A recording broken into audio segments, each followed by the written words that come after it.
मैं शुभम शाह, हिंदुस्तान का एक अदना सा नागरिक, कोशिश करता हूँ हर इस चीज को शब्द दे सकूं जो अब तक खामोश रही है। एक छोटे से गांव से आता हूँ, पर गर्व है मुझे हर उस चीज पर जो मेरे पास है, और गुरूर है इस बात का कि मैं हिंदुस्तानी हूँ, अब प्राउड इंडियन, और गर्व है हर उस व्यक्ति पर जिसे इस बात का गुरूर है कि वो हिंदुस्तानी है। मुझे गर्व है कि भारत ने विश्व को तक्षशिला और नालंदा के रूप में पहला विश्वविद्यालय दिया। मुझे गर्व है कि सुश्रुत ने दुनिया को सर्जरी सिखाई। मुझे गर्व है आर्यभट्ट पर। मुझे गर्व है कि मीरा और कबीर जैसे चिंतक हुए, विवेकानंद और दयानंद सरस्वती जैसे विचारक हुए। मुझे गर्व है कि सुभाष चंद्र बोस, भगत सिंह और चंद्रशेखर आजाद जैसे क्रांतिकारी हुए, महात्मा गांधी, मौलाना आजाद और पंडित नेहरू जैसे शांतिदूत। मुझे गर्व है कि डॉक्टर राजेंद्र प्रसाद और एपीजे अब्दुल कलाम जैसे राष्ट्राध्यक्षों ने देश की शान बढ़ाई। 128 करोड़ वाले आबादी वाले इस मुल्क में लगभग 80% हिंदू, 14% मुसलमान, 2% सिख, 2% ईसाई, 1% बौद्ध, आधे फीसदी जैन, लाखों पारसी, करोड़ों नास्तिक और सैकड़ों आदिवासी समुदाय रहते हैं। मुझे गर्व है कि 29 राज्यों में फैले इस मुल्क में पढ़ने लिखने को 22 भाषाएं, 725 बोलियां, मनोरंजन को सैकड़ों नृत्य संगीत, जश्न को हजारों त्योहार और स्वाद को लाखों व्यंजन हासिल है। मुझे गर्व है कि अरुणाचल की पहाड़ियों से लेकर गुजरात के रेगिस्तान तक, कश्मीर की वादियों से लेकर केरला के किनारों तक मेरा देश विविधताओं से भरा पड़ा है। मुझे गर्व है कि आधुनिकता की बुलंदियों के बीच पुरानी सभ्यताओं की विरासत का जीता जागता मुल्क है हिंदुस्तान। पर मुझे शर्म करने में भी शर्म आती है कि भारतीयता की इस खूबसूरत भावना के चादर के नीचे एक सौता हुआ समाज है, एक बजबजाती ही मानसिकता, कि भाईचारा के खूबसूरत छलावे के नीचे आपसी रंजिश की घिनौनी साजिश है।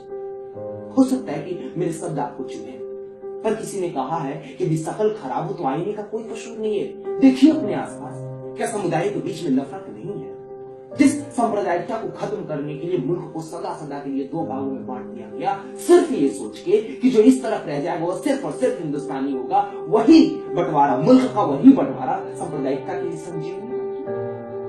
देश की राजनीति को तो हर भाव को नासूर करना आता है, और वही हुआ ना 48 में, 84 में, 92 में, 2002 में, मुजफ्फरनगर में, वही तो हुआ।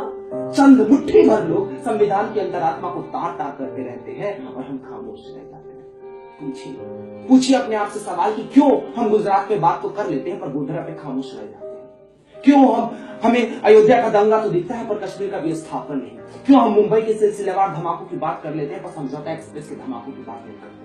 क्यों याकूब मेनन आतंकवादी और साध्वी प्रज्ञा ठाकुर ने?